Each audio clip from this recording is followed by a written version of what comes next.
యెషయా గ్రంథము 20వ అధ్యాయం. యెషయా గ్రంథం 20వ అధ్యాయం మొదటి వచనం నుంచి 6వ వచనం వరకు మనం చదువుకుందాం. అధ్యాయం చాలా చిన్నది, ఇందులో ఉన్న అర్థం చాలా లోతైంది. అధ్యాయం చాలా చిన్నది, కానీ ఇందులో ఉన్న అర్థం చాలా లోతైనటువంటి అర్థం ఇది. ఈ 20వ అధ్యాయం కూడా ఐగుప్తును గూర్చి, తర్వాత కూషును గూర్చి, ఇథియోపియాను గూర్చి, రెండింటిని గూర్చి. ఎందుకంటే ఆ రెండు రాజ్యాలు కలిసి యుద్ధం చేసేవి. ఆ రెండు రాజ్యాలు కలిసి ఒక రాజ్యంగా ఏర్పడ్డాయి. కాబట్టి ఇశ్రాయేలీలు సహాయం కోసం వెళ్ళారు అంటే ఐగుప్తు సహాయం కోసం ప్లస్ కూషు సహాయం కోసం, ఇద్దరి కోసం వెళ్ళేవారు. కాబట్టి ఇప్పుడు ఈ ఐగుప్తీయుల కూషీయుల భవిష్యత్తు ఎలా ఉండబోతుంది అనే దానికి సంబంధించినట్టు ప్రవచనం ఇది. అయితే ఈ ప్రవచనం ప్రత్యేకత ఏంటంటే, ప్రవచనాలు చాలా రకాలు ఉన్నాయి. ప్రవచనాలు 10 రకాలు అని గతంలో ఒక వీడియో మాట్లాడాను నేను, గుర్తుందో లేదో మీకు. అందులో సింబాలిక్ ప్రాఫెసీ అని అంటారు దీన్ని. ఈ అధ్యాయాన్ని సింబాలిక్ ప్రాఫెసీ. సింబాలిక్ ప్రాఫెసీ అంటే ప్రవచనం చెప్పే వ్యక్తి కేవలం నోటి మాటతో ప్రకటించకుండా తాను ఒక యాక్షన్ ద్వారా, ఒక పని ద్వారా తెలియజేస్తాడు దాన్ని. కేవలం పదాలు కాదు, పని ఉంటుంది. దాన్ని సింబాలిక్ ప్రాఫెసీ అని అంటారు. ఈ సింబాలిక్ ప్రాఫెసీని చూపించింది కేవలం యెషయా మాత్రమే కాదు. ఇర్మియా చేశాడు, యెహెజ్కేలు చేశాడు, హోషేయ చేశాడు. ఈ సింబాలిక్ ప్రాఫెసీకి అల్టిమేట్ సింబాలిక్ ప్రాఫెసీ ఎవరు చేశారా అంటే ప్రభువైన యేసుక్రీస్తు వారు సిలువ మీద. ఓకే, సింబాలిక్ ప్రాఫెసీ అనేది ఇప్పుడు మనం చూస్తాం. సింబాలిక్ అంటే ఏంటి? మీరు ఎప్పుడైనా మనం బస్ స్టాండ్కి వెళ్తూ ఉన్నప్పుడు సిల్వర్ కలర్లో మొత్తం ఒళ్ళంతా పూసుకొని 2 రౌండ్గా అద్దాలు ఉంటాయి కదా, అవి పెట్టుకొని ఒక కట్టి పట్టుకొని నిలబడుకో ఉంటాడు ఒక వ్యక్తి. ఇంతకు ఎవరు ఆ సిల్వర్ కలర్లో ఉండేది? గాంధీ సిల్వర్ కలర్లో చూసారు మీరు ఎప్పుడైనా? అలా నిలబడుకొని ఉండగానే మనకి ఎవరు గుర్తొస్తారు? ఆయన గుర్తొస్తాడు, గాంధీజీ గుర్తొస్తాడు కదా. వాళ్ళ కష్టం చూడాలి. ఆ సిల్వర్ ఆ పెయింట్ వేసుకున్నప్పుడు మొత్తం ఈ స్వెట్ గ్లాండ్స్ అన్నీ బ్లాక్ అవుతాయి. ఈ చిన్న చిన్న రంధ్రాలు ఉంటాయి, చెమట వచ్చేటువంటివి, అవన్నీ బ్లాక్ అయిపోతాయి. మామూలుగా ఎండలో నిలబడుకున్నప్పుడు చెమట వస్తూ ఉంటే చర్మానికి తడి తగిలి చర్మం ఏమంటారు, సమతా స్థితిలో ఉంటుంది. అంటే వేడి కాకుండా హెల్తీగా ఉంటుంది. ఎప్పుడైతే బ్లాక్ అవుతాయో ఆ వేడి ఎలా పోవాలో తెలియదు దానికి. వాళ్ళు అనుభవించే అనారోగ్యం చాలా దారుణంగా ఉంటుంది. అందుకని మనం ఇలా వెళ్ళేటప్పుడు ఇలా నిలబడుకో ఉంటాడు. మనం తిరుగు వచ్చి చూసేటప్పుడు కనబడ్డ చుట్టుపక్కల ఎక్కడ ఉంటారంటే ఏదో చెట్టు కింద కూర్చొని టీ తాగుతున్నా, కూల్ డ్రింక్ తాగుతూనే ఉంటాడు గాంధీ తాత. చూసారా? అంటే గాంధీని తనలో చూపెడుతున్నాడు, గాంధీజీని తనలో చూపెడుతున్నాడు. అది సింబాలిక్ ఎక్స్ప్రెషన్, అది చూపెట్టడం. అలా ప్రవక్త ఏం జరగబోతుంది భవిష్యత్తులో అనేది తను చూపెడతాడు. దాన్ని సింబాలిక్ ప్రాఫెసీ అంటారు. ఎందుకంటే చెప్పినప్పుడు అర్థం కాకపోతే చేసి చూపెడతాడు. దాన్ని సింబాలిక్ ప్రాఫెసీ అంటారు. ఎప్పుడు సింబాలిక్ ప్రాఫెసీని ప్రదర్శిస్తారు అంటే ప్రవక్తలు ఆ పర్యవసానం తీవ్రంగా ఉన్నప్పుడు, వీళ్ళు వినకపోతే చాలా నష్టాన్ని చవి చూస్తారని తెలిసినప్పుడు యాక్షన్ ద్వారా చెబుతాడు. అది ప్రవక్త చెప్పేది కాదు, ప్రవక్తకు అలా చేయమని దేవుడు చెప్తాడు. అంటే దేవుడి పని చేయడం, దేవుడి పక్షాన ఉండడం అన్నది చిన్న విషయం కాదు. అది ఆయన ఏం చెప్తే చేయాలి, ఆయన ఏం చెప్తే చేయాలి, అంతే. ఒక్కసారి మీరు మిలిటరీకి వెళ్ళారనుకో, ఆర్మీకి వెళ్ళారనుకోండి, పలానా దగ్గరికి వెళ్ళు అంటే వెళ్ళాలి. ఎందుకు, ఏమిటి, నాకు ఇష్టం లేదు అని అనకూడదు. నాకు ఒక మిలిటరీ ఆఫీసర్ ఒక ఆయన ఫ్రెండ్ ఉన్నాడు. ఆయన చెప్తుంటాడు కొన్ని విషయాలు, వింతగా అనిపిస్తుంది వాళ్ళు చెప్తూ ఉంటే. చుట్టుపక్కల 10 కిలోమీటర్ల దూరంలో మనిషి అనే నాదుడు ఉన్నాడు, అక్కడ ఒక్కడే ఉండాలి, నిద్రపోతూ కాదు, అలా కాపలా కాస్తూ ఉండాలి. మనిషి అనేవాడు కానీ ఊరు అనేది కానీ ఉండదు, అక్కడ ఉండాలి ఒక సైనికుడు. మనం ఉంటామా? గాలికి, మంచుకి, ఎండకి, వానకి, అన్నింటికి అక్కడే ఉండాలి. అటువైపు నుంచి ఒక 1000 మంది సైనికులు వస్తున్నారనుకో, పరిగెత్తేదానికి లేదు, అక్కడే నిలబడి దాడి చేయాలి.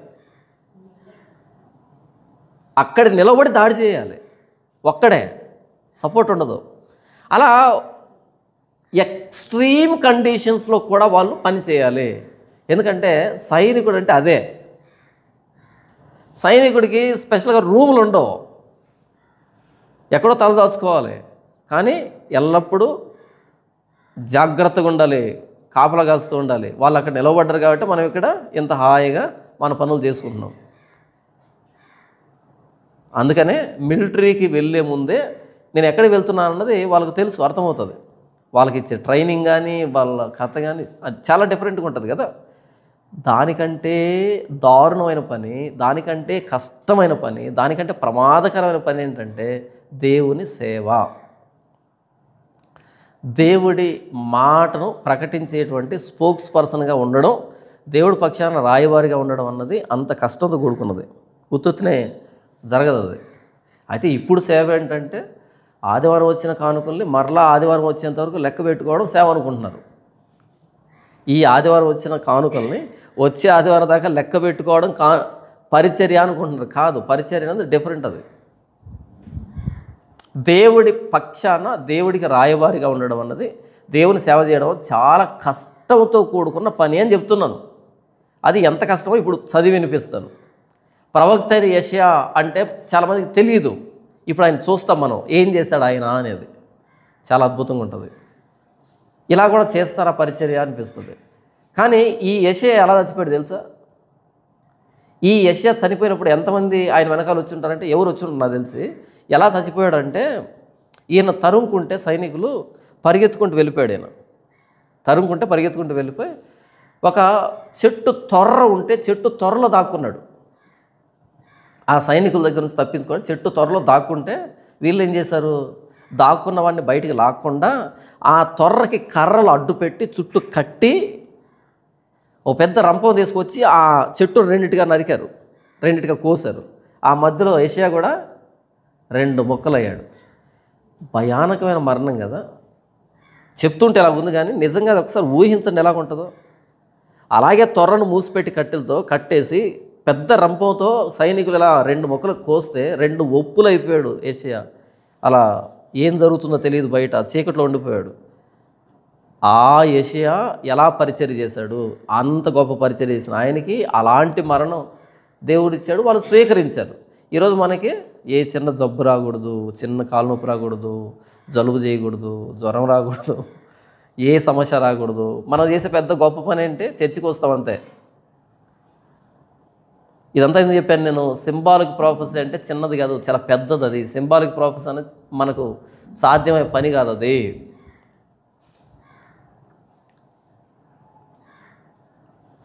కొన్ని మనం చూపించాలి, అన్నీ చెప్పలేము, కొన్ని చూపించాలి.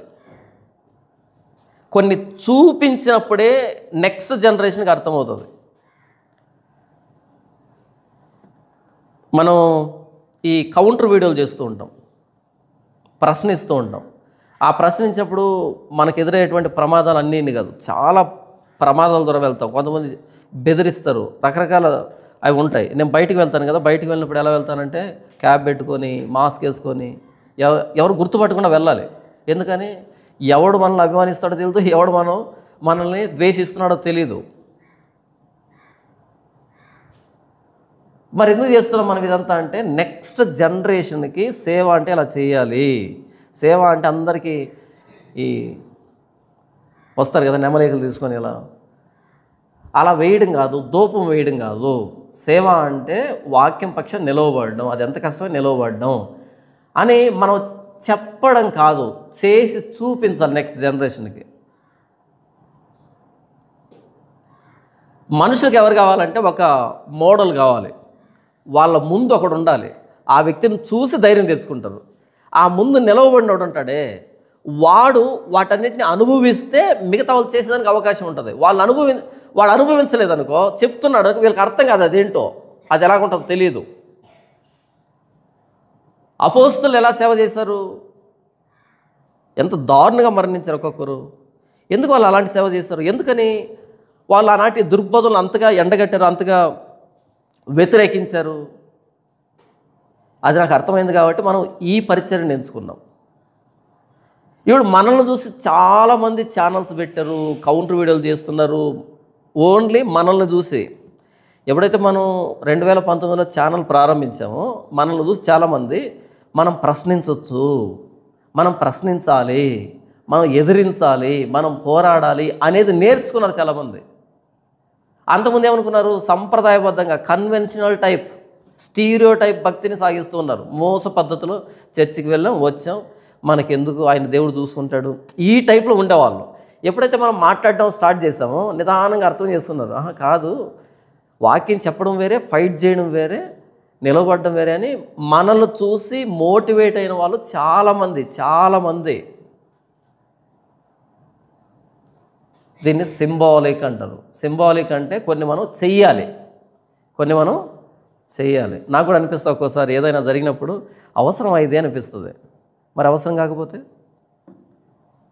నాకు కూడా అనిపిస్తుంది ఇది అవసరమా అనిపిస్తుంది. తర్వాత అర్థమయ్యే విషయం ఏంటంటే ఇది నాకై నేను చేస్తున్నది కాదు, ఆయన ఇచ్చింది, తప్పదు. ఆయన ఇచ్చాడు అంటే దాన్ని మనం చేయాల్సి ఉందే, చేస్తున్నాం. ఇదంతా ఎందుకు చెప్పాను నేను? సింబాలిక్ ప్రాఫెసీ అంటే చూపించేది. చెప్పేది తక్కువ ఉంటుంది, చూపించేది ఎక్కువ ఉంటుంది. చేసి చూపించాలి. ఈ కౌంటర్ వీడియో ఛానల్ అన్నది సింబాలిక్. ఇది ఎలా చెయ్యాలి అని భవిష్యత్ తరాలు చూపించడం. ఈ సింబాలిక్ ప్రాఫెసీని ఈ చూపించిన వాళ్ళు యెషయా ఉన్నాడు, హోషే ఉన్నాడు, యెహెజ్కేలు ఉన్నాడు, ఇర్మియా ఉన్నాడు, భక్తులు ఉన్నారు. వాళ్ళందరినీ నేను ఒక్కొక్కరిగా మీ ముందు ఉంచుతాను. అంతకంటే ముందు యెషయా ఏం చేశాడు, ఆయన సింబాలిక్ ప్రాఫెసీ ఏంటి అనేది చూద్దాం. మొదటి వచనం, అష్షూరు రాజైన సర్గోను తర్తానును పంపగా అతడు అష్టోదునకు వచ్చిన సంవత్సరమున అష్టోదయులతో యుద్ధం చేసి వారిని పట్టుకొనెను.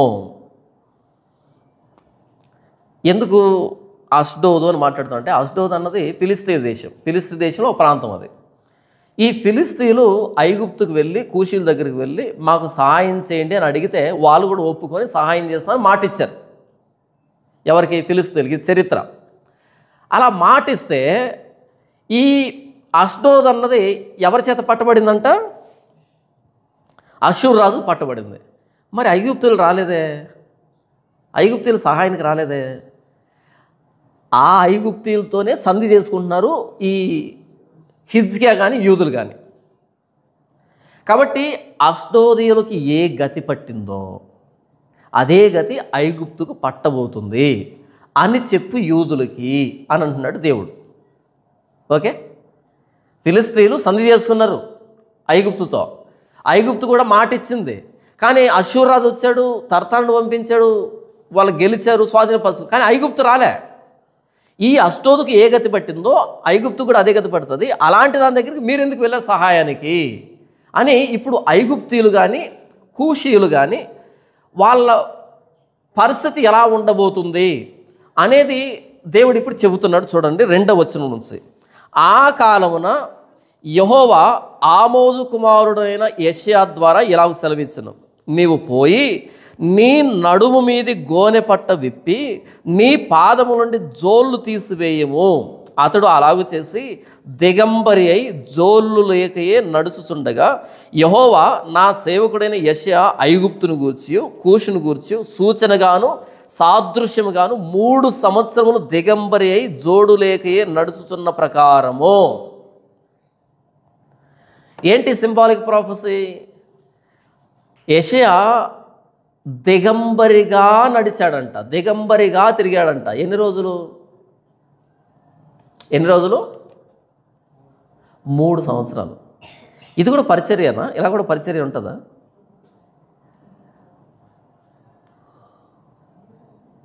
బస్ స్టాండ్లలో కొంతమంది సరిగ్గా బట్టలు ఉండవు పాపం, వాళ్ళకి మానసిక పరిస్థితి సరిగ్గా ఉండదు. వాళ్ళు ఏం వేసుకున్నారో తెలియదు, వేసుకున్నారో లేదో వాళ్ళకి తెలియదు.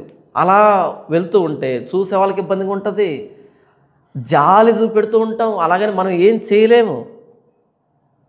ఎవరో ఏదో బట్ట ఇస్తే వాడికి ఏదో ప్యాంట్ ఇచ్చామనుకో, ప్యాంటు పడేస్తాడు, నైటీ వేసుకొని తిరుగుతుంటాడు. ఎవరో ప్యాంట్ ఇస్తాడు కట్టుకోమని, వాడేం చేస్తాడు, ప్యాంటు పడేసి నైటీ వేసుకుంటాడు, లేకపోతే ఏదో చుట్టుకొని తిరుగుతుంటాడు, లేకపోతే భుజాన్ని వేసుకొని తిరుగుతుంటాడు. ఇబ్బంది కనిపిస్తుంది కదా. మానసిక పరిస్థితి బాగాలేక తిరుగుతుంటే ఓకే, మనం ఏం చేయలేము. ఇక జాలి చూపెడతాం, అయ్యో పాపం అనిపిస్తాం, ఏ కష్టం వచ్చిందో ఎలాంటి పరిస్థితి అని అనిపిస్తుంది.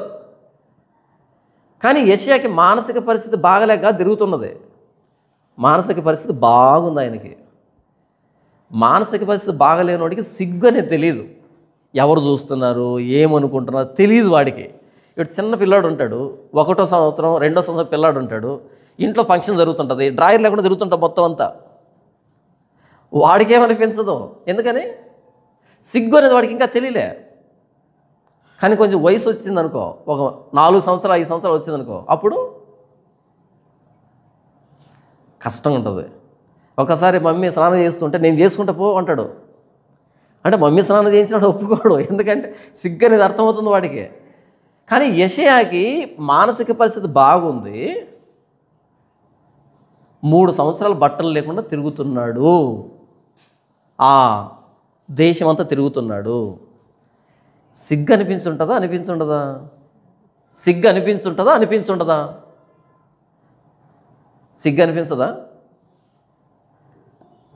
చచ్చిపోయేంత సిగ్గు అనిపించుంటుంది, చచ్చిపోయేంత సిగ్గు అనిపించుంటుంది. కానీ చెప్పింది ఎవరు ఆ పని చేయమని? దేవుడు చెప్పాడు. పరిచర్య ఎంత దారుణంగా ఉంటుందా? ఈరోజు యేసు సేవకు వస్తే భోజనం లేకపోతే ఒప్పుకోరు, నీళ్ళు లేకపోతే ఒప్పుకోరు, ఫెసిలిటీ లేకపోతే ఒప్పుకోరు, మంచి హోటల్ దిగిపోతే ఒప్పుకోరు. చెప్తారంట, ముందే చెప్తారంట, చూడు ఉప్మాలో జీడిపప్పు గోల్డ్ కలర్లో వచ్చేదాకా వేగాలి, అది నూనెలో, క్షమించండి, అది నెయ్యిలో వేపి దాన్ని ఏ కలర్లో, మరి నల్లగా కాకూడదంట, మరి పొల్లగా ఉండకూడదంట, గోల్డ్ కలర్లో రావాలంట. అప్పుడు దాన్ని ఎత్తుకొచ్చి దీంట్లో వేయాలంట. గోల్డ్ కలర్ మిస్ అయిందనుకో తినరంట. ఎందుకని? ఆయన దైవజనుడు కదా, అది తినకపోతే ఆయనకు వాక్యం రాదు. ఎన్ని కోరికలు కోరుతారు అంటే ఇది కూడా పరిచర్యే. యెషయా చేసింది పరిచర్యే. యెషయా ఎలా కనిపించాడు అంటే పిచ్చోళ్ళలా కనిపించాడు అలాంటి ప్రపంచానికి. పిచ్చి పట్టిందానికి ఏమైనా అని ఇలాంటి పరిచర్య చేస్తామని ఏమంటారు? పిచ్చి పట్టిందా అని అడుగుతారు. దైవజనుడు అంటే ఎలాగ ఉండాలి? సూట్ వేసుకోవాలి, బూట్ వేసుకోవాలి, టై పెట్టుకోవాలి.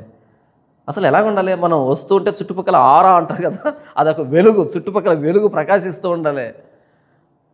సాదాసీదాగా ఉంటే దైవజనుడు కాదు. పెద్దగా ఆత్మ లేదండి ఆయన దగ్గర.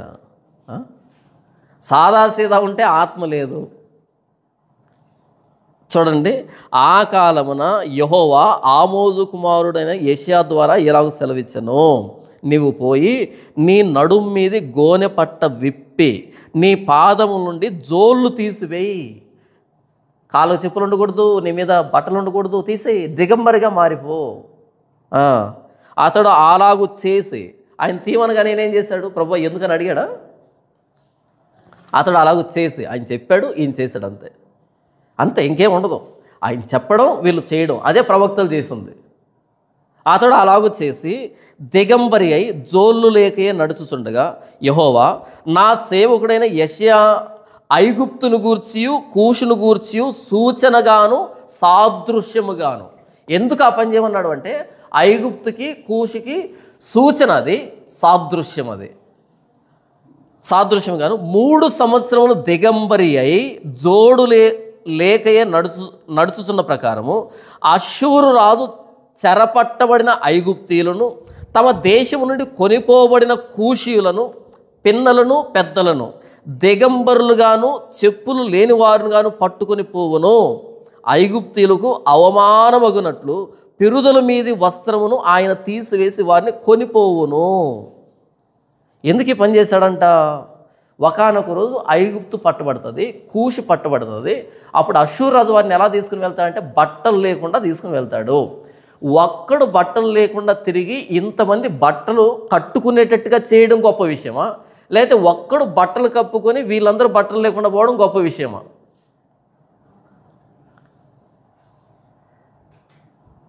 గినియా పిగ్ అంటారు. గినియా పిగ్ అని ఎప్పుడైనా విన్నారు మీరు?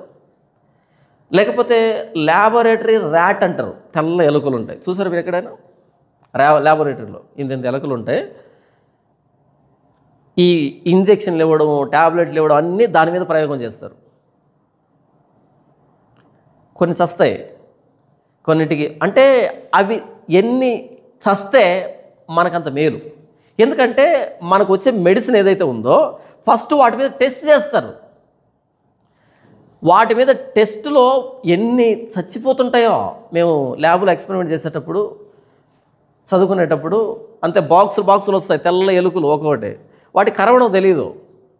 అలా ట్రేలో ఇస్తారు మాకు. ఈ ట్రేలో ఈ చివరి నుంచి ఆ చివరి దాకా తిరుగుతుంటాయి. అవి ఒకదాన్ని ఇలా పట్టుకోవడం, దానికి ఇంజెక్షన్ వేయడం, లేకపోతే దానికి మెడిసిన్ వేయడం, ఆ టైమింగ్ పెట్టుకొని అబ్జర్వ్ చేస్తూ ఉంటాం. ఎప్పుడు ఎన్ని గంటలకి ఎన్ని గంటల ఎన్ని నిమిషాలకి డోస్ ఇచ్చాం, ఓకే ఎంత ఇచ్చాం నోట్ చేసుకోవాలి.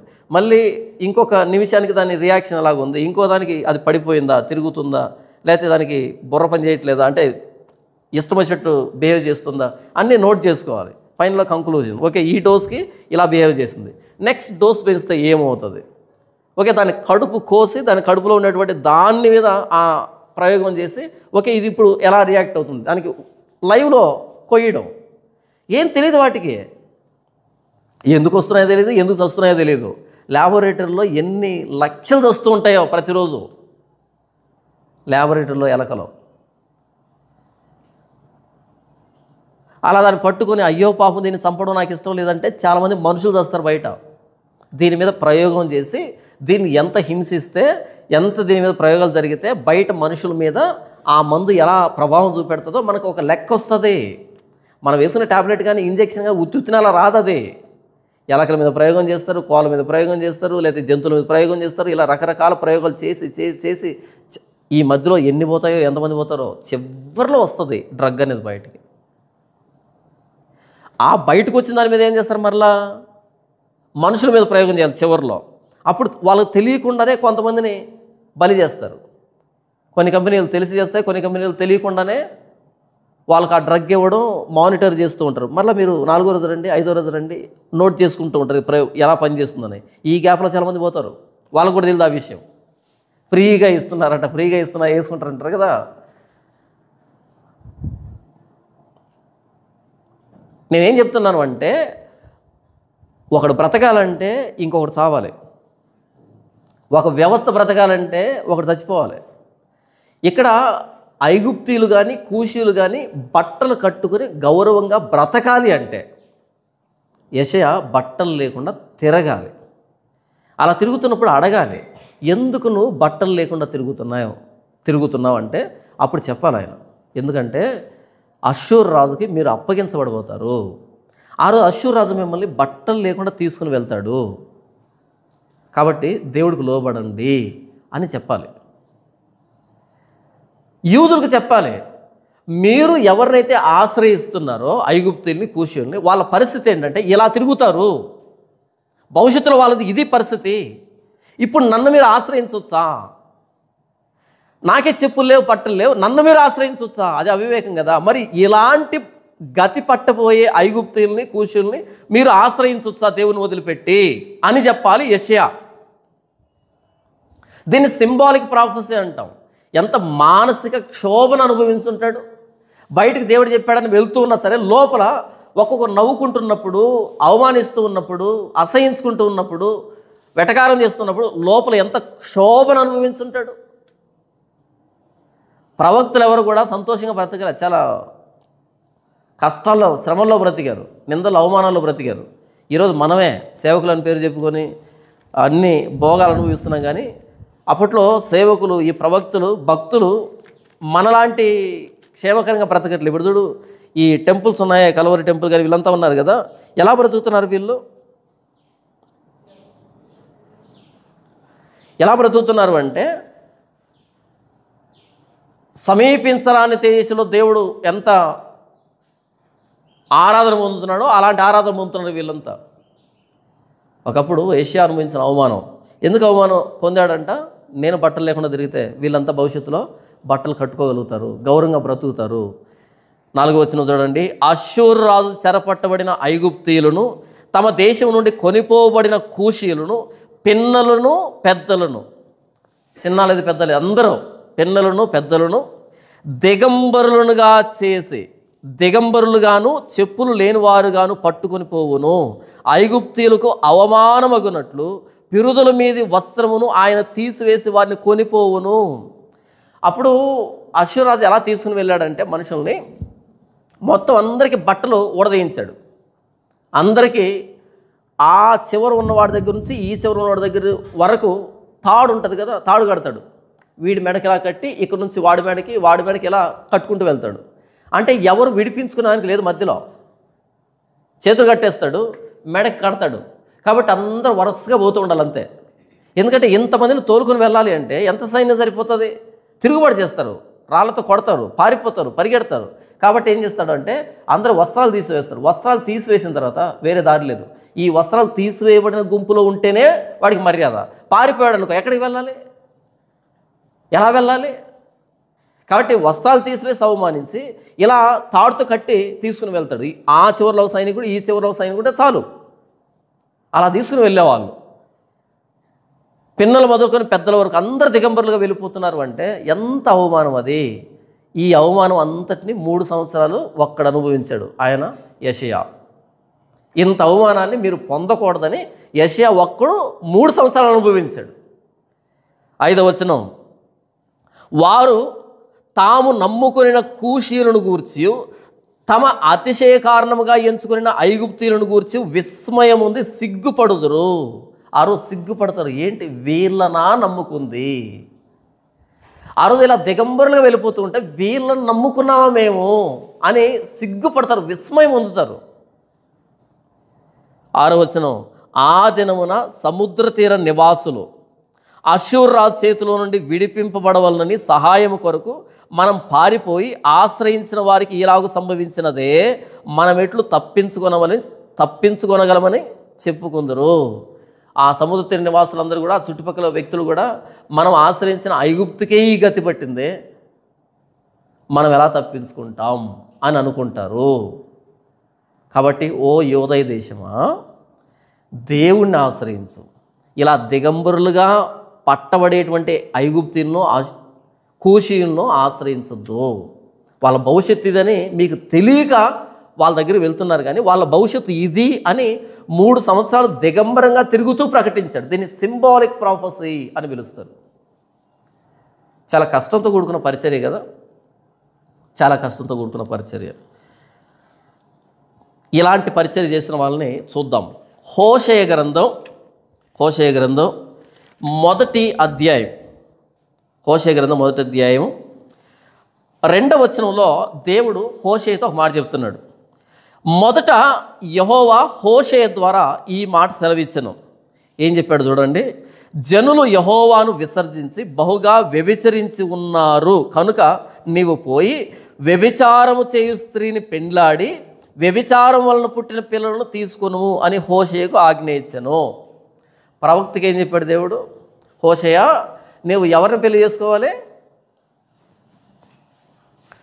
మనం పెళ్లి సంబంధానికి వెళ్ళినప్పుడు అటు 7 తరాలు, ఇటు 7 తరాలు చూడాలంట.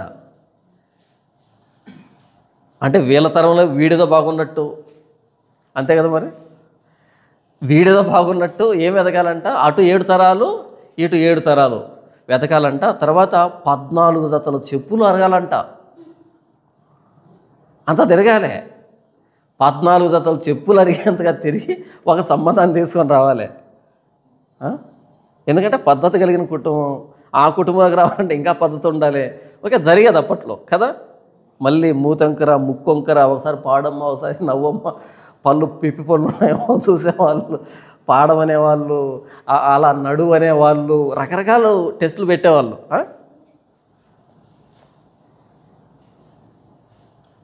కానీ దేవుడు తన ప్రవక్త అయిన హోషేయతో ఏమన్నాడంటే, హోషేయ, నీకు ఎలాంటి సంబంధం తెచ్చారంటే నువ్వు షాక్ అయిపోతావు చూడన్నాడు.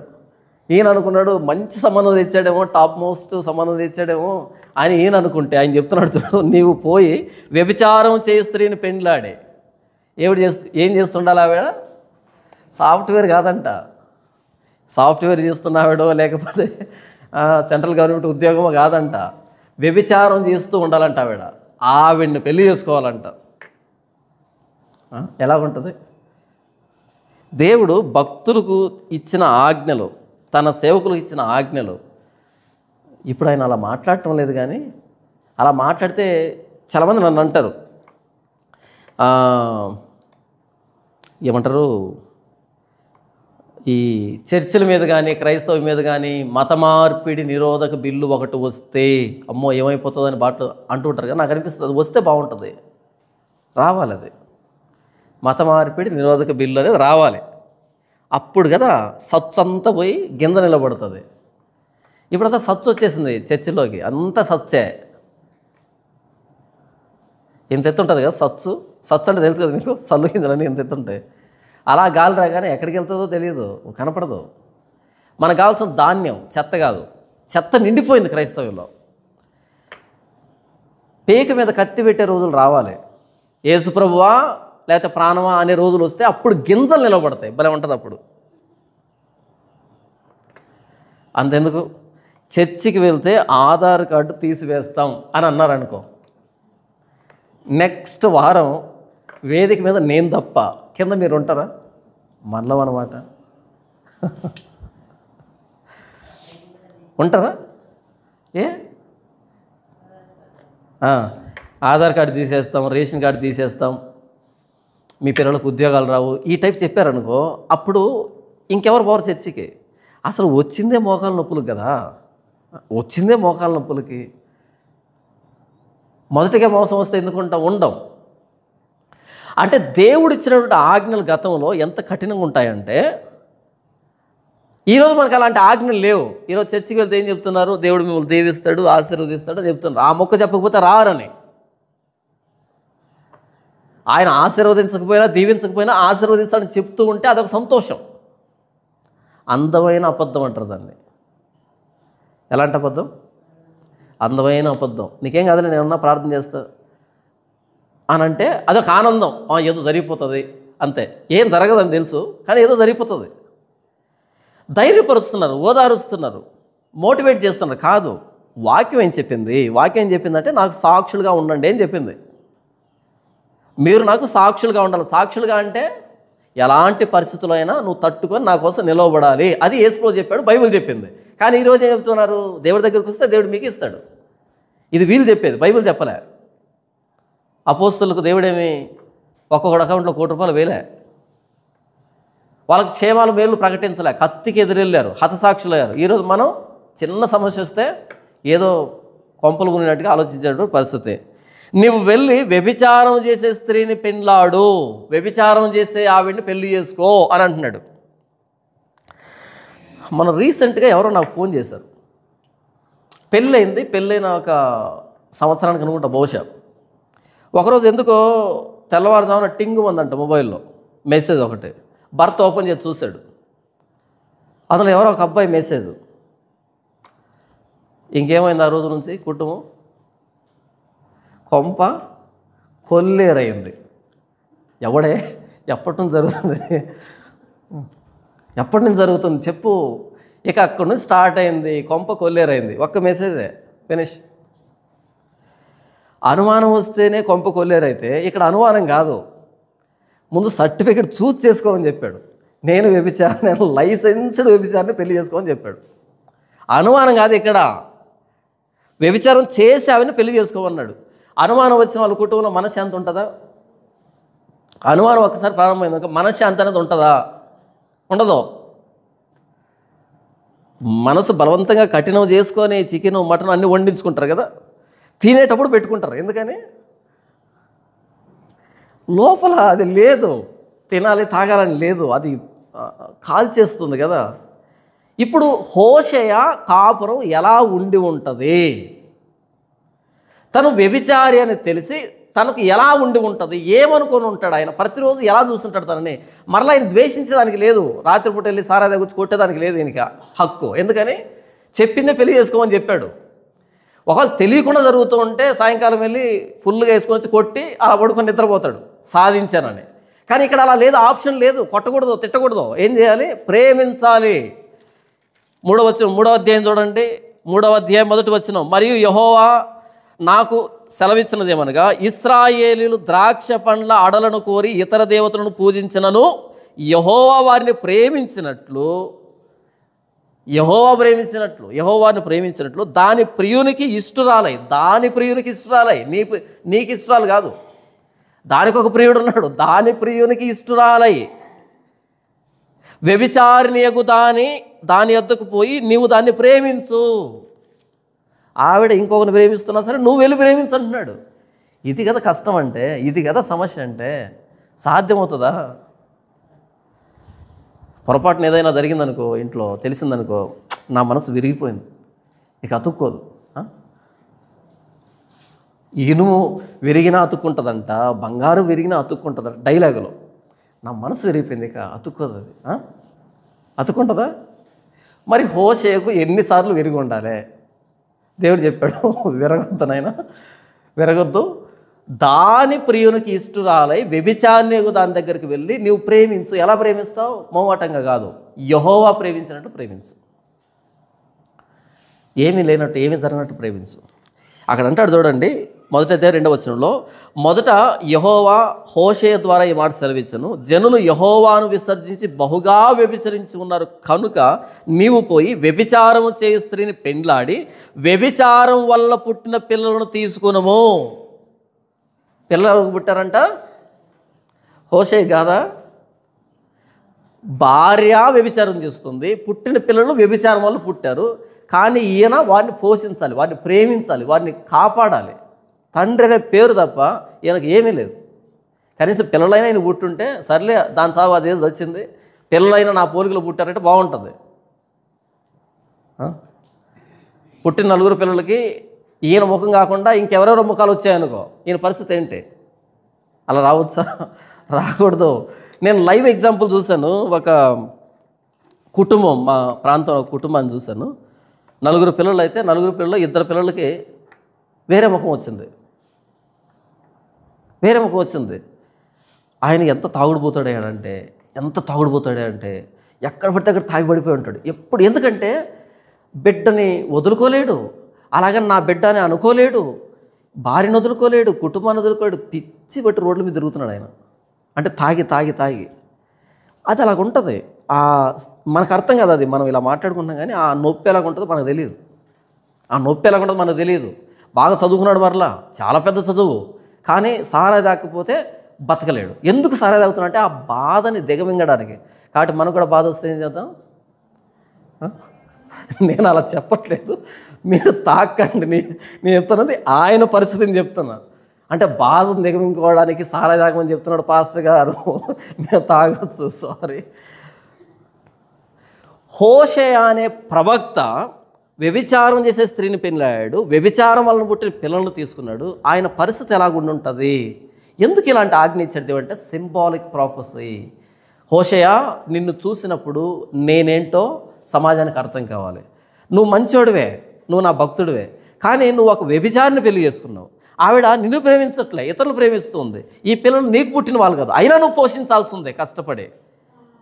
ఒక్క భార్యని పెళ్లి చేసుకొని 2-3 పిల్లలు నీకు పుట్టకపోతేనే ఇంత నొప్పి ఉంటే, మరి దేశమంతా చెడిపోయి నన్ను వదిలిపెట్టి ద్రాక్ష పండ్ల అడలను కోరి ఇతర దేవతలు పూజిస్తున్నా సరే వాళ్ళకు టంచనగా వర్షం ఇవ్వాలి, టంచనగా ఎండ ఇవ్వాలి, టంచనగా మంచు ఇవ్వాలి, వాళ్ళకు భోజనం పెట్టాలి, అన్ని పరిస్థితులు చూడాలి, ప్రతి ఒక్కరిని కాపాడాలి. నాకు ఎలాగుంటుంది హోషేయ?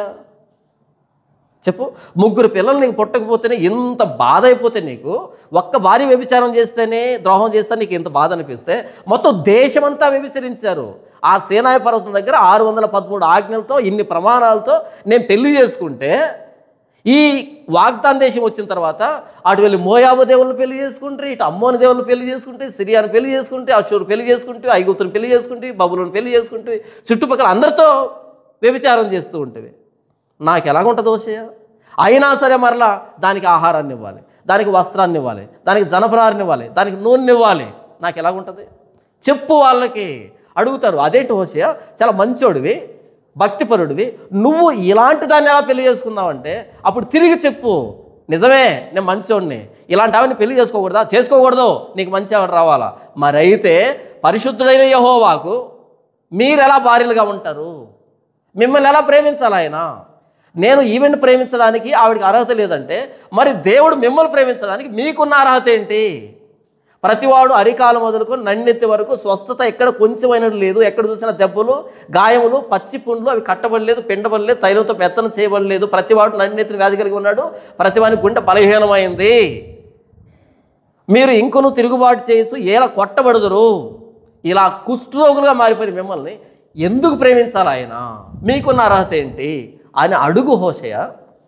అలా అడగాలి అంటే ముందు నువ్వు పెళ్ళి ఎలా చేసుకోవాలి? సాఫ్ట్వేర్ని కాదు, అటు 7 తరాలు ఇటు 7 తరాలు కాదు, నేరుగా వ్యభిచార గృహంలోకి వెళ్ళి అక్కడ ఒక ఆవిడని తెచ్చుకొని పెళ్లి చేసుకో.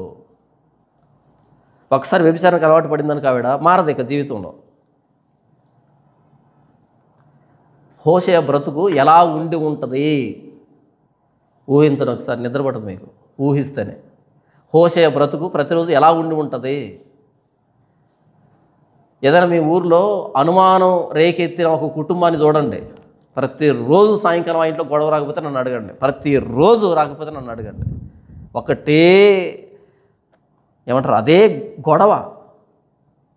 వాళ్ళు నవ్వేది ఉండదు, ఇక అయిపోయింది. ఆ నవ్వు, ఆ అనుమానం, ఆ టింగ్ అని మెసేజ్ వస్తుంది కదా, అది లాస్ట్ టింగ్ అంతే.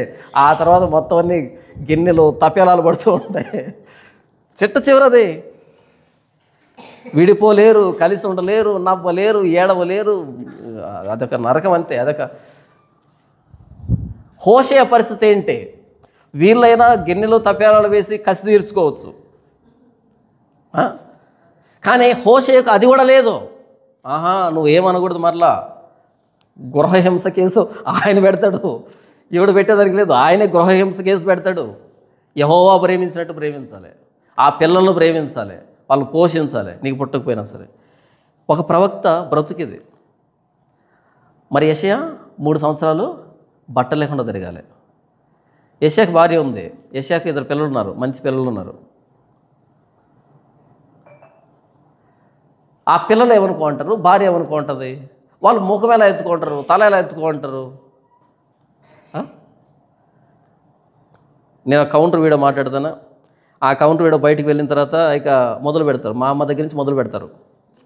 అంటే నా దగ్గర నుంచి ఎందుకు లేని అక్కడి నుంచి వస్తారు, అమ్మ దగ్గర నుంచి, వాళ్ళమ్మ దగ్గర నుంచి కూడా వస్తారు. అలా అని కామెంట్ చేసినప్పుడు ఇంట్లో అంటారు, బయట ముఖం ఎత్తుకోలేకపోతాను నేను అనే కామెంట్ ఇంట్లో. నేను కూడా ఎత్తుకోలేకపోతున్నాను, నన్నేం చేయమంటావు? చూడు, నన్నంటేనే నీకు ముఖం ఎత్తుకునే పరిస్థితి లేకపోతే నేరుగా నన్నంటే నేనేం చేయాలి? నేను కూడా ముఖం ఎత్తుకొని తిరుగుతున్నా కదా, అందుకే మాస్క్ పెట్టుకొని కవర్ చేస్తున్నాను. కొంచెం మనం పోలు అండబడి పరిచయం చేయట్లే. ఇక్కడ ఫోన్ చేస్తారు కదా, ఫస్ట్ ఫోన్ చేస్తారు, ఫోన్ చేయగానే హలో అంటారు, నేను హలో అంటాను, ఇక మొదలు పెడతారు. ఇక వర్ణిస్తారు మొత్తం అంతా. వర్ణిస్తుంటే నేను ఫోన్ కట్ చేస్తాను. కట్ చేయగానే బ్లాక్ చేస్తాను. బ్లాక్ చేయగానే ఇంకొక నెంబర్తో కాల్ చేస్తారు. ఎందుకని ఈ నెంబర్ బ్లాక్ అయింది కదా, ఇంకో నెంబర్తో బ్లాక్ చేస్తారు. ఇంకో నెంబర్తో కాల్ చేసిన తర్వాత ఈసారి హలో అనరు. ఎందుకని? నేను పూర్తిగా తిట్లు వినలేదు కదా, నేను పూర్తిగా తిట్లు విని కూడా కట్ చేశాను కదా, వీడిని ఎలాగైనా తిట్టాలి, ఆ పదాన్ని అనాల్సిందే అనేటట్టుగా ఫోన్ ఎత్తి హలో అనగానే వేసేస్తారు ఒక బూత్ అంతే. నేను కట్ చేస్తాను, బ్లాక్ చేస్తాను కదా, ఇంకో నెంబర్తో కాల్ చేస్తారు. ఎందుకని ఇంకా తిట్లు మిగిలిపోయినాయి కదా, మరలా కాల్ చేస్తారు. మళ్ళా ఎత్తగానే బూత్ మాట్లాడతారు, కట్ చేసి బ్లాక్ చేసేస్తారు, మళ్ళీ ఇంకో దాంతో కాల్ చేస్తారు. ఎందుకని? బూతులు అయిపోలే, అది తీరలే, ఆ తృప్తి లేదు. ఏం చేశాను నేను? ఎంతకి ఏమైనా బ్యాంకుకి అన్నం వేసానా, లేకపోతే మీకు ఏమైనా ద్రోహం చేశానా, మీ దగ్గర అప్పు తీసుకుని ఏమైనా తిరుగుతున్నానా, ఎగ్గొట్టానా? ఏంటి పరిస్థితి? ఎందుకు? మా అయ్యగారిని అంటావరా? ఏం చేయాలి నేను?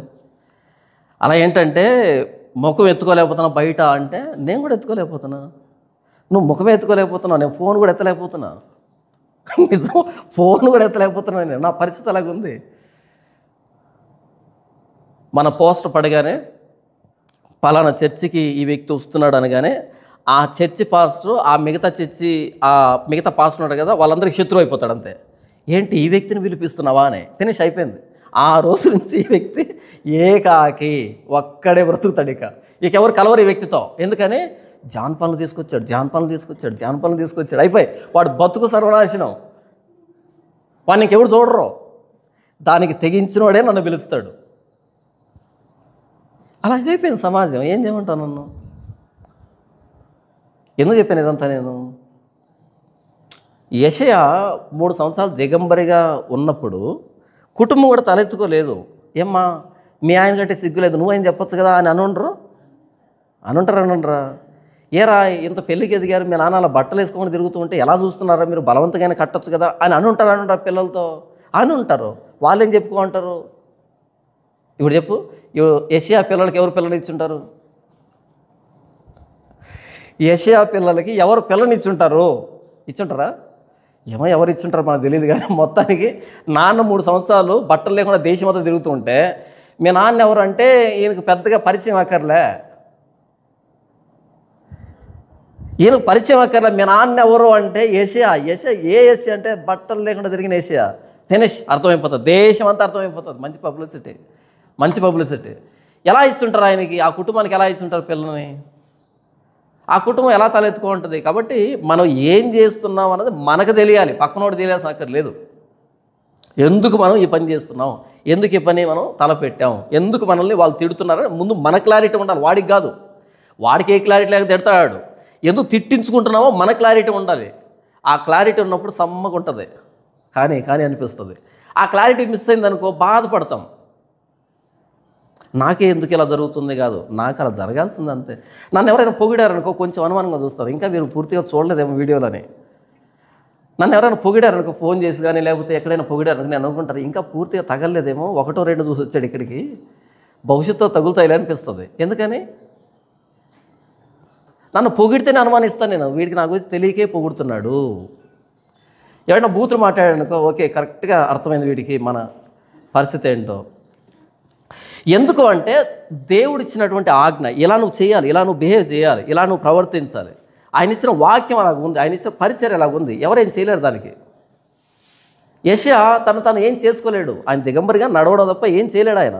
హోషేయ గోమెరును వ్యభిచారిని పెళ్లి చేసుకోవడం తప్ప ఏం చేయలేడు ఆయన. ఆయన చేతిలో ఏం లేదు.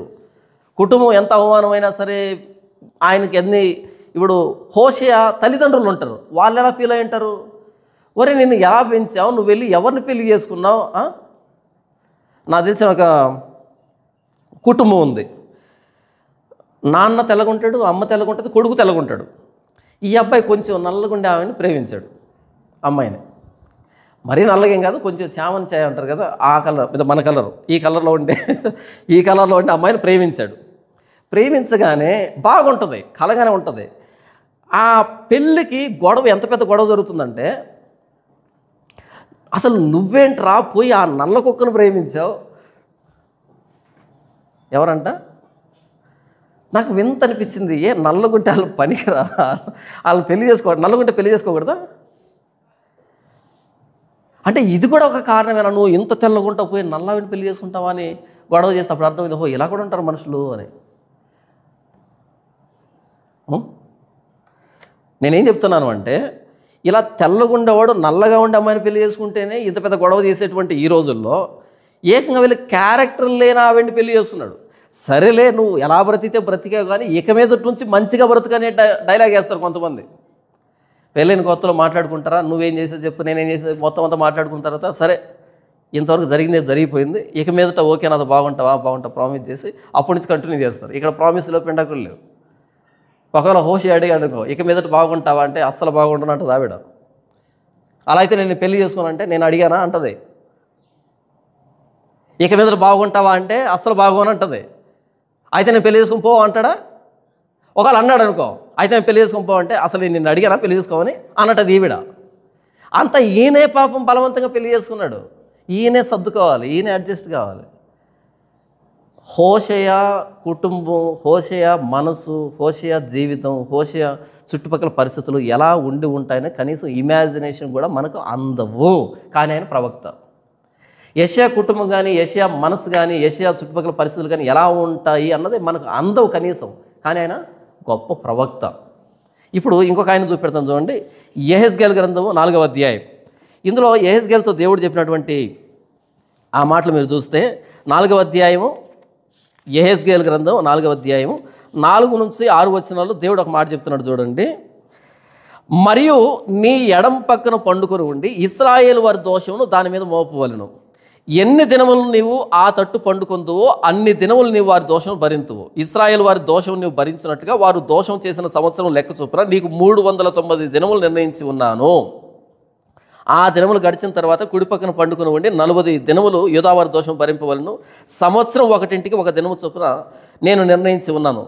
ఈలాగు నీవు ఉండగా యెరూషలేము ముట్టడి వేయబడినట్లు తేరి చూస్తూ చొక్కాయి తీసివేసిన బాహు చాపి దాని గురించి ప్రకటింపవలను. పట్టణం ముట్టడి వేయబడినటువంటి దినములు నీవు రెండవ ప్రక్కన తిరగక అదే పాటును ఉన్నట్లు నిన్ను కట్లతో బంధించును. మరి నువ్వు గోధుమలను, యవలను, కాయధాన్యములను, చోలను, సజ్జలను, తెల్ల జీలకర్రను తెచ్చుకొని ఒక పాత్రలో ఉంచి నీవు ఆ పక్క మీద పండుకున్న దినములు లెక్క చొప్పున రొట్టెలు కాల్చుకొనవలను. 390 దినములు నీవు ఇలాగ భోజనం చేయించు రావాలను. నీవు తూనిక ప్రకారం అనగా దినం ఒకటింటికి 20 తులముల ఎత్తు చొప్పున భుజింపవలను. వేలకు తినవలను. నీళ్లు కొల ప్రకారం అరపడి చొప్పున ప్రతిదినం త్రాగవలను. వేలకు త్రాగవలను. ఎవల అప్పములు చేసి వారు చూచుండగా దాన్ని మనుష్య మలముతో కాల్చి భుజింపవలను. నేను వారిని తోలివేసిన జనముల్లో ఇశ్రాయేలీయులు ఈ ప్రకారము అపవిత్రమైన ఆహారం భుజింతురని యెహోవా నాకు సెలవిచ్చెను. అందుకు అయ్యో ప్రభువా యెహోవా, నేనెన్నడను అపవిత్రత నొందిన వాడును కానే, బాల్యం నుండి నేటి వరకును చచ్చిన దాన్నైనా మృగములు చీల్చిన దాన్నైనను నేను తినిన వాడును కానే, నిషిద్ధమైన మాంసం నా నోట ఎన్నడను పడలేదే అని నేను అనగా ఆయన చూడుము, మనుష్య మలమునకు మారుగా నీకు గోమలము నేను నిర్ణయించి ఉన్నాను. దీనితో నీవు నీ భోజనం సిద్ధపరచుకునమని సెలవిచ్చి, నరపుత్రుడా, ఇదిగో యెరూషలేములో రొట్టెయను ఆధారమును నేను లేకుండా చేసినందున వారు తూనిక ప్రకారం బహు చింతతో రొట్టె భుజింతురు.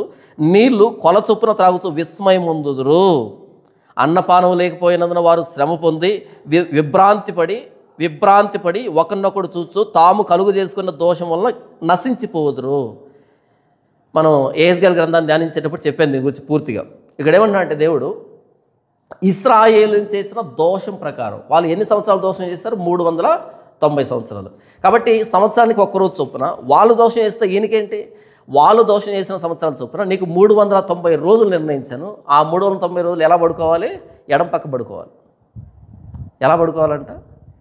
ఎడం ప్రక్కన పడుకోవాలంట. పడుకున్నప్పుడు ఈయన కట్టేస్తాడంట. ఎలా పడుకోవాలంటే కడతాడు. కట్టుకోవాలి. ఈయన కట్టుకొని ఇలా పడుకోవాలి ఎడం పక్కన. నొప్పి పెట్టదా? ఎడం పక్కనే వండుకోవాలి. ఇక ఉదయం ప్రకటించేటప్పుడు చొక్కాయి తీసివేసిన బాహు చాపే, పైన వస్త్రం లేకుండా ఉత్తి శరీరంతో ప్రకటించాలి. తర్వాత ఆయన తినే ఆహార వస్తువులు చెప్పాడు. ఎంత తినాలంట? 20 తులాలు ఎత్తుండాలంట. అంతే అంట. తులం అంటే తెలుసు మీకు? 11 గ్రాముల తులం అంటే 12 గ్రాముల 10 గ్రాముల 20 తులాలు ఎత్తు. 20 తులాలు ఎంత సంత కొలిచి దాన్ని ఉడకబెట్టుకొని తినాలి. సరిపోతుందా ప్రభు? సరిపోకపోయినా అదే.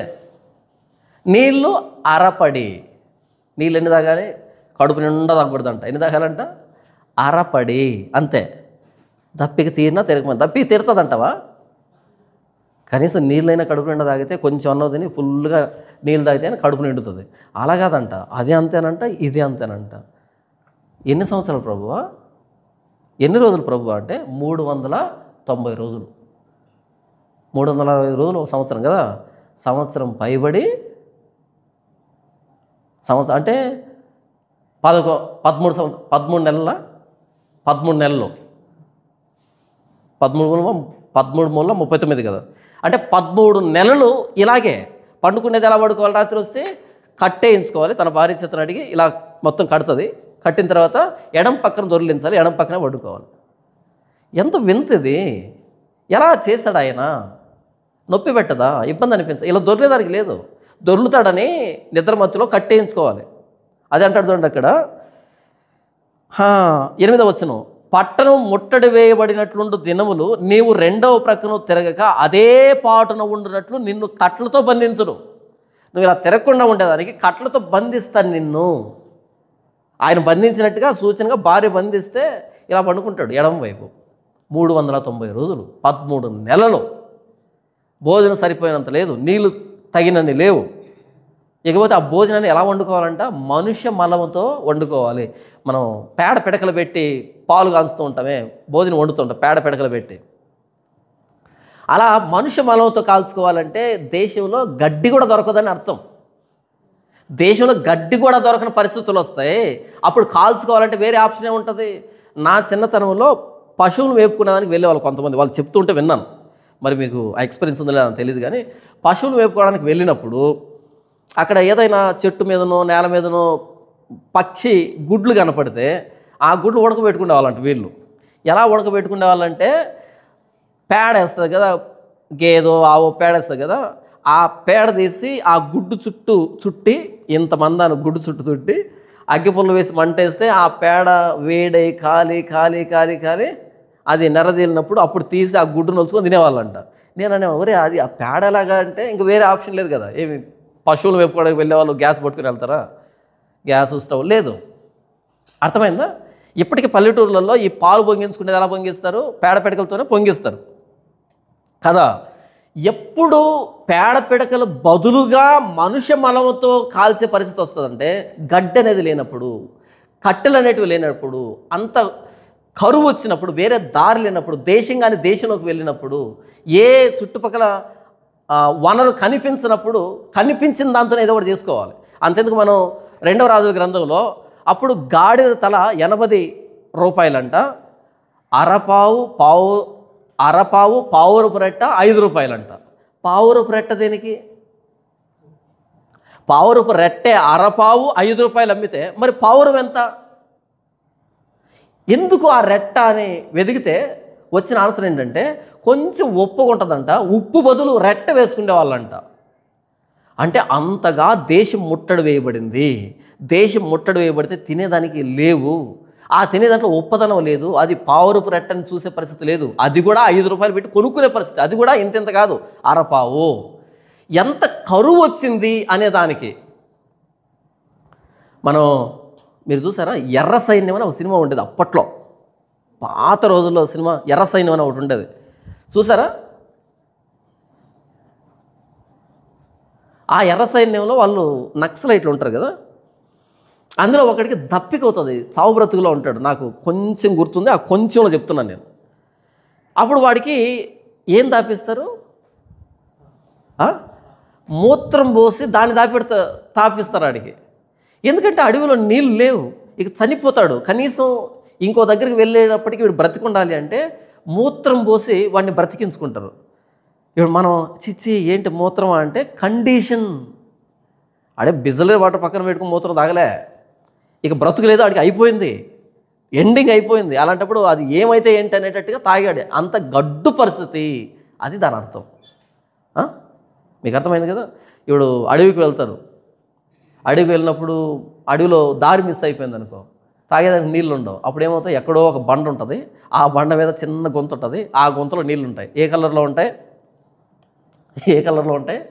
పాచి కలర్ కాదు, పాచి నల్లగా మారిపోయి నల్లగా ఉంటాయి, నీళ్ళు ఉంటాయి, నల్ల నీళ్ళు ఉంటాయి, తోక కప్పలు ఉంటాయి, తోక కప్పలు తిరుగుతుంటాయి, అన్ని రకాల పురుగులు ఉంటాయి అందులో. అప్పుడు పెద్ద మనసు చేసుకొని ఆ కర్చీపో ఓనిలో తీసుకొని అలా ముంచి ఆ పైన తేలుతున్న వాటిని తాగాలి. తాగారా? తాగకపోతే ఇప్పుడు ఇక్కడ ఉండేవాళ్ళు కాదు మీరు. ఏంటి అవి తాగుతారా అని అంటే నీళ్ళు లేవు, చచ్చిపోతారు ఇప్పుడు అక్కడ. అలాంటి పరిస్థితి. ఇప్పుడు ఏజ్గలతో దేవుడు అంటున్నాడు, వీళ్ళు చెరలోకి వెళ్ళిన తర్వాత ఎలాంటి పరిస్థితి వస్తుందంటే, గోమలం కూడా దొరకదు, పేడ కూడా దొరకదు వీళ్ళకి వండుకునేదానికి. మనుష్య మలాన్ని తీసుకొచ్చి వండుకునే దరిద్ర పరిస్థితి వస్తుందని ఇప్పుడు నువ్వు చెప్పాలి వాళ్ళకి. చెరలోకి వెళ్ళిన తర్వాత కడుపు నిండా తినలేరని చెప్పాలి వీళ్ళకి. చెరలోకి వెళ్ళిన తర్వాత కడుపు నిండా తాగే పరిస్థితులు ఉండవని చెప్పాలి వాళ్ళకి. దొరికిన దాన్ని మనిషి మనతో వండుకునే పరిస్థితి వస్తుంది కాబట్టి బ్రతుకు మార్చుకోండి అని చెప్పాలి. అంటే నువ్వు ఇప్పుడు వండుకోవాలి. అప్పుడు ఏడ్చాడు, అయ్యో ప్రభువా ఏంటి అనంటే, సరే అయితే గోమలం ఇస్తాను, దాంతో వండుకో. ఈసారి ఏం చేస్తారంటే బిర్యానీ చేయండి ఇంట్లో. దేంతో చేస్తారు? కట్టెల పొయ్యి మీదనో గ్యాస్ మీదనో కాదు, పేడ పిడకలతో బిర్యానీ చేయండి. అలా బిర్యానీ వండిన తర్వాత ప్లేట్లో పెట్టుకొని తింటూ ఉంటే మీకు ఏం తిన్న ఫీలింగ్ వస్తుందో నాకు తర్వాత ఫోన్ చేసి చెప్పండి. తింటూ ఉంటే ఏం తినే ఫీలింగ్ వస్తుందో మీరు తర్వాత చెప్పండి. అంత వద్దులే అబ్బా. పాత రోజుల్లో కిరోసిన్ ఉండేది, మనం పొయ్యి వెలిగించుకునేప్పుడు కిరోసిన్ ఉంటుంది కదా, అది వర్షం పడి కట్టెలు మండకపోతే ఇలా పోసాను ఒక్కోసారి. అలా మొత్తానికి ఏదో మంటేసో కింద మీద పడి మొత్తానికి భోజనం అవుతుంది. భోజనం అయిన తర్వాత భోజనం చేస్తూ ఉంటే ఏ వాసన వస్తుంది? కిరోసిన్ వాసన వస్తుంది. ఎందుకని? ఆ స్మెల్ లోపలికి వెళ్ళి కిరోసిన్ వాసన వస్తుంది కదా. ఇప్పుడు చెప్పండి, పేడ పిడకల మీద చేస్తే ఏ వాసన వస్తుంది? బిర్యానీ మేక పలావే, కానీ ఏ వాసన వస్తుంది? పేడ వాసన వస్తుంది, పలావ్ వాసన రాదు. యెహెజ్కేలు 390 రోజులు ఏ వాసన తిన్నాడు? పేడ వాసనే. ప్రభు వాళ్ళు పాపం చేస్తే నాకెందుకు ఈ పరిస్థితి? అంతే. పరిచర్య అంటే వాళ్ళ దోషాన్ని నువ్వు భరించాలి, సింబాలిక్ ప్రాఫెసీ నువ్వు చూపించాలి, ఇలా తయారవుతారని. ఇదంతా అర్థమైతే బ్రతుకుతారు, బాగుపడతారు. అర్థం కాకపోతే నాశనం అవుతారు. ఇంతమంది నాశనానికి వెళ్తున్నారు. చేస్తావా చేయవా? ప్రభు నువ్వు చెప్పావు కదా, చేస్తాను. అద్భుతం కదా. 390 రోజులు అయిపోయింది, అమ్మయ్య అనుకునేటప్పటికీ కాదు, ఇంతవరకు ఇశ్రాయేలీల పార్ట్ అయిపోయింది. ఇప్పుడు యూదులు ఉన్నారు, వాళ్ళకేం రోజు ప్రభు? 90 రోజులు ఇటువైపు తిరుగు. ఇది ఏం పరిచర్య? అసలు ఏంటి ఇది పరిచర్య? గతంలో భక్తులు వెళ్ళినటువంటి దారికి ఈరోజు మనం చేస్తున్న దానికి, తర్వాత ఆయన ఇదొక్కటే కాదు, యెహెజ్కేలు గ్రంథంలో ఇదొక్కటే కాదు, నాకు తెలిసి 6, 7 ఉన్నాయి సింబాలిక్ ప్రాఫెసీస్ ఈ యెహెజ్కేలు చేసింది. 24వ అధ్యాయంలో ఆయన అంటాడు, నరపుత్రుడా నీ కన్నులకు ఇంపైన దానిని ఒక్క దినంలో తీసివేయబోతున్నాను అంటాడు. అంటే భార్యని అకస్మాత్తుగా చంపేస్తాను సాయంకాలం, కానీ ఏడ్చొద్దు అంటాడు. భార్య చచ్చిపోతే ఏడవద్దు అంటాడు. అప్పుడు అడగాలి, ఎందుకు ఏడవట్లేదు నువ్వు అంటే, రేపు మీకు కూడా ఏడ్చేంత టైం ఉండదు మీకు కూడా. ఇలాగే మీకు ప్రియులైన వారు, మీకు కావలసిన వాళ్ళు, ఇష్టమైన వాళ్ళు మీ కళ్ళెదురుగా చస్తున్నా సరే ఏడవలేని పరిస్థితుల్లో మీరు ఉంటారు అనేటట్టుగా సింబాలిక్ ప్రాఫెసీ చూపించాలి. ఇంతవరకు ఎవరిని చూపించాను? యెషయాను చూపించాను, హోషేయను చూపించాను, యెహెజ్కేలును చూపించాను. ఇప్పుడు ఇర్మియాను చూద్దాం. 27వ అధ్యాయం, ఇర్మియా గ్రంథం 27వ అధ్యాయం. ఇర్మియా గ్రంథం 27వ అధ్యాయం 2వ వచనం, మొదటి వచనం చూద్దాం. యోధారాజైన యోషియా కుమారుడుకు యెహోయాకీము ఏలనారంభించినప్పుడు యెహోవా యొద్ద నుండి వాక్కు ఇర్మియాకు ప్రత్యక్షమై ఇలాగ సెలవిచ్చెను. యెహోవా నాకు ఈ ఆజ్ఞ ఇచ్చుచున్నాడు, నీవు కాడిని పలుపులను చేయించుకొని నీ మెడకు కట్టుకొనుము. వాటిని యెరూషలేమునకును యోధారాజైన సిద్కియాకును వచ్చిన దూతల చేత ఎదోము రాజునద్దకును, మోయాబు రాజునద్దకును, అమ్మోనీయుల రాజునద్దకును, తూరు రాజునద్దకును, సీదోని రాజునద్దకు పంపుము. ఇక్కడ ఏం మాట్లాడుతున్నాడు? ఒక కాడిని చేసుకో, కాడికి పలుపుని చేసుకో, వాటిని నీ మెడ మీద పెట్టుకో. ఒక కాడిని చేసుకొని ఆ కాడిని మెడ మీద పెట్టుకోవాలి, పలుపులు చేసుకొని, అంటే కట్టుకొని మెడ మీద పెట్టుకొని తిరగాలి. ఇలాంటి కాడి ఒకటి అషూర్ రాజుకి, లేకపోతే ఇలాంటి కాడి ఒకటి తూరు రాజుకి, లేకపోతే చుట్టుపక్కల నుంచి వచ్చినటువంటి రాజులు ఉన్నారు, మోయాబు, అమ్మను, ఈ రాజులు ఉన్నారు, దూతలు ఉన్నారు, వీళ్ళ చేత ఇచ్చి పంపించు, నువ్వు కట్టుకొని తిరుగు. ఎందుకు కాడి కట్టుకొని తిరగాలి మెడ మీద? ఇలా మెడ మీద ఇక్కడ కాడి ఉంటే దానికి పలుపులు కట్టుకొని తిరుగుతూ ఉంటే ఇర్మియా బాగుంటుందా? నొప్పిగా ఉండదా? ఇబ్బందిగా ఉండదా? ఎద్దు మెడ మీద కదా కాడి ఉండాలి. ఆయన ఎందుకు కాడి మోయాలంటే, బబులోను రాజు కాడిని నేనే మీ మీద పెట్టాను, మీరు ఆ వ్యక్తికి సేవ చేయాలి, కానీ మీరు ఆ కాడిని వద్దనుకొని పక్కకి వెళ్తున్నారు. కాదు, ఆ కాడిని మోపింది నేనే అనేదానికి ప్రవక్త తన మెడ మీద కాడి పెట్టుకున్నాడు. కానీ అర్థం కాలే వాళ్ళకి, అర్థం కాలే. తర్వాత ఏం జరుగుతుందంటే చూడండి, ఈ కాడిని 28వ వచనం క్షమించండి 28వ అధ్యాయం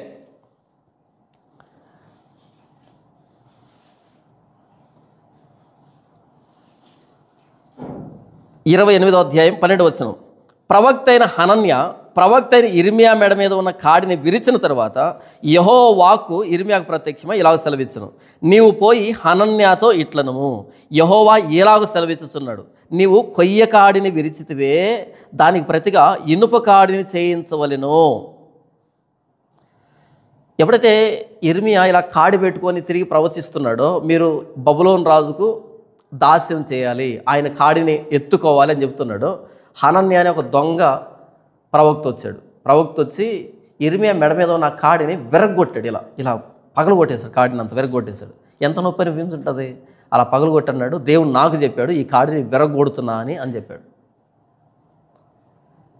ఆ వీడియో ఉంటుంది, ఆ ఫిల్మ్ ఇర్మియాకు సంబంధించి. దాంట్లో అలా ఆ వ్యక్తి ఆ కత్తి తీసుకొచ్చి ఇర్మియా మెడ మీద కాడిని అలా తెగ్గొడుతూ ఉన్నప్పుడు ఇర్మియా ఎంత బాధపడి ఉంటాడో, ఎంత నొప్పి తగిలి ఉంటుందో.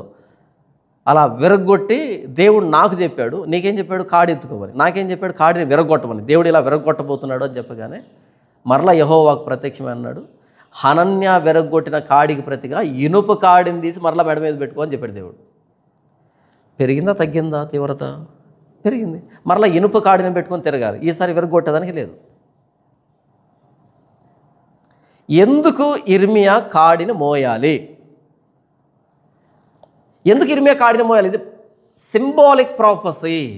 ఎందుకు హోషేయ గోమెరును పెళ్లి చేసుకోవాలి? Symbolic prophecy. ఎందుకు యెహెజ్కేలు ఒకవైపు పండుకోవాలి, కొలత ప్రకారం ఆహారం తినాలి, కొలత ప్రకారం నీళ్ళు తాగాలి? Symbolic prophecy. ఎందుకు యెషయా దిగంబరిగా తిరగాలి? Symbolic prophecy. వీటన్నింటికి మించిన సింబాలిక్ ప్రాఫెసీ ఏంటో తెలుసా? ప్రభువైన యేసుక్రీస్తు సిలువ. వీళ్ళెవరు చచ్చిపోలే వీటన్నింటిని ప్రదర్శించేటప్పుడు. ప్రభువైన యేసుక్రీస్తు సిలువలో మన పాపాలను క్షమిస్తున్నాను అని చెప్పడానికి, మన పాపాలకు ఆయన బలైపోతున్నాడు అని చెప్పడానికి, మీ పాపపు భారం ఇంత బరువైంది, ఇంత నీచమైందని చెప్పడానికి, నేను చనిపోకపోతే మీకు పాపక్షాపం లేదు అని చెప్పడానికి, నేను మరణాన్ని గెలుస్తున్నాను అని చెప్పడానికి, నేను అపవాదిని ఓడిస్తున్నాను అని చెప్పడానికి, ఏదైనా తోటలో ప్రారంభమైన శాపాన్ని నేను తీసివేస్తున్నాను అని చెప్పడానికి, నేను కడపటి ఆదామును అని చెప్పడానికి, నేను దేవుణ్ణి ఉండి మిమ్మల్ని ప్రాణం పెట్టేంతగా ప్రేమిస్తున్నాను అని చెప్పడానికి ప్రభువైన యేసుక్రీస్తు సిలువ మీద ప్రాణం పెట్టాల్సి వచ్చింది. ఇది అల్టిమేట్ సింబాలిక్ ప్రాఫెసీ. యెషయా మరణించలే, యెహెజ్కేలు మరణించలే, ఇర్మియా మరణించలే, హోషేయ మరణించలే, కానీ ప్రభువైన యేసుక్రీస్తు మరణించాడు సిలువ మీద. వీళ్ళందరూ అనుభవించినటువంటి బాధను యేసు ప్రభు అనుభవించాడు. మానసికంగా ఆయన అవమానపరచబడ్డాడు, శారీరకంగా అవమానపరచబడ్డాడు. యేసు ప్రభువును అంతమందిలో ఆయన వస్త్రాలు తీసివేసి, ఇదిగో బట్టలు మార్చుకున్నప్పని చెప్పలే, ఆయన వస్త్రాలు లాగివేశారు. ఆయనవి అవమానం. యెషయా అనుభవించిన అవమానాన్ని యేసు ప్రభు యెషయా పొందిన అవమానాన్ని ప్రభువైన యేసుక్రీస్తు అనుభవించాడు. ఆయన బట్టలను తీసివేసి ఓదారంగ వస్త్రాలు తొడిగారు. మరలా ఆ ఓదారంగ వస్త్రాలు తీసివేసి మరలా ఆయన బట్టలు ఆయన తొడిగారు. ఆయన బట్టల కోసం చీట్లు వేసుకున్నారు. యేసు ప్రభుని అలా సిలువ మీద వేలాడదీయడం ద్వారా ఆయన శారీరకంగా అవమానించారు, మానసికంగా అవమానించారు, సామాజికంగా అవమానించారు. ఇద్దరు దొంగల మధ్య సిలువెక్కించడం ద్వారా వీడు కూడా దొంగే. తర్వాత యెహెజ్కేలు చాలని తిండి, చాలని నీళ్ళు, ఎప్పుడు ఆకలి, ఎప్పుడు దప్పిక. యేసుప్రభు కూడా దాని సిలువ మీద ప్రాణం పెట్టేవాడు, దప్పిక కొనుచున్నాను, నీళ్ళు ఇచ్చారా? దప్పిక కొనుచున్నాను, దప్పికైనా ఆకలి అయి ఉంటుందా? దప్పిక కొనుచున్నాను, నీళ్ళు ఇవ్వలే, చెరకనిచ్చారు. చేదైన బోలంతో కలిపినటువంటి ద్రాక్షరసాన్ని ఇచ్చారు. చాలని తిండి, చాలని నీళ్ళు యెహెజ్కేలు అనుభవించినటువంటి దాన్ని యేసుప్రభు అనుభవించాడు. హోషేయ అనుభవించినటువంటి ఆ అవమానాన్ని యేసుప్రభు అనుభవించాడు. తర్వాత ఇర్మియా పెట్టుకున్న కాడిని యేసుప్రభు మోసాడు. మనందరి ఆ దాస్యాన్ని. కాబట్టి ఆ పిల్లలు రక్తమాంసములు గలవారైనందున ఆ ప్రకారమే మరణం యొక్క బలము గలవారిని, అనగా అపవాదిని మరణము ద్వారా నశింపజేయుటకు జీవితకాలం అంతయు మరణ భయము చేత దాస్యానికి లోబడిన వారిని విడిపించడానికి ఆయన కూడా రక్తమాంసంలో పాలివాడాయను. దాస్యానికి లోబడిన వారిని, కాడి కింద ఉన్న వారిని విడిపించడానికి ఆయన కాడిని ఎత్తుకోవాల్సి వచ్చింది ఇర్మియాలాగా. ఆయన కూడా దాసుడయ్యాడు. ఎందుకని? మనల్ని విమోచించాలంటే ఆయన రావాలి కదా.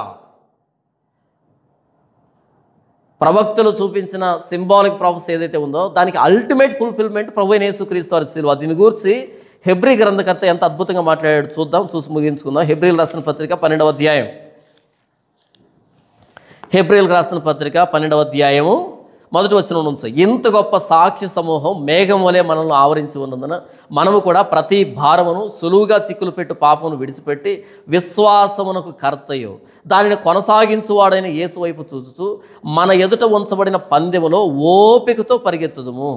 ఆయన తన ఎదుట ఉంచబడిన ఆనందము కొరకై అవమానమును నిర్లక్ష్యపెట్టి సిలువును సహించి దేవుని సింహాసనం యొక్క కుడి పార్శ్వమున ఆసీనుడై ఉన్నాడు. అక్కడ రాయబడిన మాట ఏంది? ఆయన తన ఎదుట ఉంచబడిన అవమానాన్ని నిర్లక్ష్యపెట్టి, అవమానాన్ని పట్టించుకోలేదు. ఎందుకని? మనల్ని మహిమకు తీసుకుని రావాలంటే మన రక్షణకర్త అవమానం పొందాలి. కూషీయులు రక్షించబడాలి అంటే, ఐగుప్తులు రక్షించబడాలంటే యెషయా దిగంబరుడిగా తిరగాలి. యూదులు రక్షించబడాలంటే ఇర్మియా కాడిని ఎత్తుకోవాలి. ఇశ్రాయేలు రక్షించబడాలంటే హోషేయ గోమెరును పెళ్లి చేసుకోవాలి. యూదులు ఇశ్రాయేలు రక్షించబడాలి అంటే యెహెజ్కేలు చాలీచాలని తిండి, చాలీచాలని నిద్ర, చొక్కా లేనటువంటి శరీరం అనుభవించాలి. Symbolic prophecy. నేను మన పాపాలు క్షమించబడాలి అంటే, ప్రభువైన యేసుక్రీస్తు వారితో దేవునితో సమాధాన పడాలి అంటే, మనం పరలోక రాజ్యం వెళ్ళాలి అంటే, మనం దేవునితో నిత్యత్వంలో ఉండాలి అంటే, మనం పరిశుద్ధం కావాలంటే, నీతిమంతులు కావాలంటే ప్రభువైన యేసుక్రీస్తు వారు సిలువ మీద ప్రాణం పెట్టాలి. యేసు ప్రభు సిలువ అల్టిమేట్ సింబాలిక్ ప్రాఫెసీ, ప్రకటన. ఎందుకు యేసు ప్రభు సిలువలో ప్రాణం పెట్టాడు అంటే వచ్చే ఆన్సర్ నీకోసమే. ఈరోజు యేసు ప్రభు సిలువలో వేలాడుతూ ఉంటాడు, ఇలా మనం చూస్తాం కదా. ఎవరైనా అడిగారనుకో ఎందుకైనా అలా సిలువలో వేలాడుతున్నా అంటే నీకోసమే, నీకోసమే, నీ పాపాల కోసమే. యెషయా గ్రంథం 20వ అధ్యాయం సింబాలిక్ ప్రాఫెసీ అని చెప్పాను కదా. సింబాలిక్ ప్రాఫెసీ అంటే జీవితంతో చూపించేది. ప్రభువైన యేసుక్రీస్తు వారు ప్రాణం పెట్టేంతగా మనల్ని ప్రేమించాడు. ప్రాణం పెట్టేంతగా, రక్తం కారేంతగా ప్రేమించాడు. తను రిక్తుడిగా చేసుకున్నాడు. ఆయన దేవుడై ఉండి మానవుడిగా వచ్చాడు.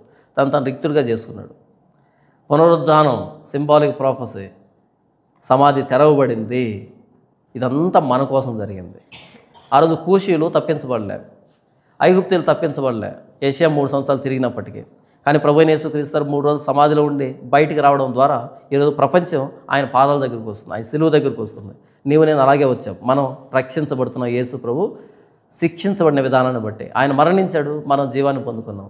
ఆయన పాపంగా చేయబడ్డాడు, మనం ఉచితంగా నీతిమంతులుగా పరిశుద్ధులుగా చేయబడ్డాం. ప్రవక్త అయిన యెషయా 3 సంవత్సరాలు దిగంబరుడిగా ఉన్నాడు. ప్రభువైన యేసుక్రీస్తు 3 రాత్రింబవలు సమాధిలో ఉన్నాడు. ఎంత తేడా, ఎంత తేడా. ప్రభువైన యేసుక్రీస్తు యెషయా పొందిన అవమానాన్ని పొందాడు యేసు ప్రభు. దానికి మించింది 3 రోజులు సమాధిలో ఉండడం. అసలు దేవుడు మానవుడు కావడం ఏంటి, ఎంత అద్భుతం తెలుసా, ఎంత మనకు అర్థం కానటువంటి విషయం తెలుసా. ఆయన సిలువ మీద ప్రాణం పెట్టడం ద్వారా ప్రాణం పెట్టేంతగా ప్రేమిస్తున్నా నిన్ను అనేదాన్ని తెలియజేశాడు. సిలువ చాలా విషయాలు చెప్తుంది, మనం కూర్చొని ధ్యానించాలే కానీ చాలా విషయాలు చెప్తుంది. యెషయా కంటే, ఇర్మియా కంటే, యెహెజ్కేలు కంటే, హోషేయ గోమెరును ఎంత ప్రేమించాడో మనకు తెలియదు కానీ 1,000,000 రెట్లు ప్రేమించాడు యేసు ప్రభు. హోషేయ గోమెరును ప్రేమించిన దానికి 1,000,000 రెట్లు ప్రేమించాడు యేసు ప్రభు సిలువలో మనల్ని. ఎవ్వరం మనకి వచ్చిన వాళ్ళం కాదు, ఏ మంచితనం లేదు మనకి. మనల్ని ప్రాణం పెట్టేంతగా ప్రేమించాడు. హోషేయ ప్రాణం పెట్టేంతగా గోమెరును ప్రేమించలే, యేసు ప్రభు ప్రేమించాడు. ఈ ప్రేమ మనకి ఎప్పటికీ అర్థం కాదు. యెషయా గ్రంథం 20వ అధ్యాయం సింబాలిక్ ప్రాఫెసీ. ప్రభువైన యేసుక్రీస్తు సిలువ ఈ సింబాలిక్ ప్రాఫెసీలు అన్నింటికీ మహారాజు, మహాచక్రవర్తి యేసు ప్రభు సిలువ.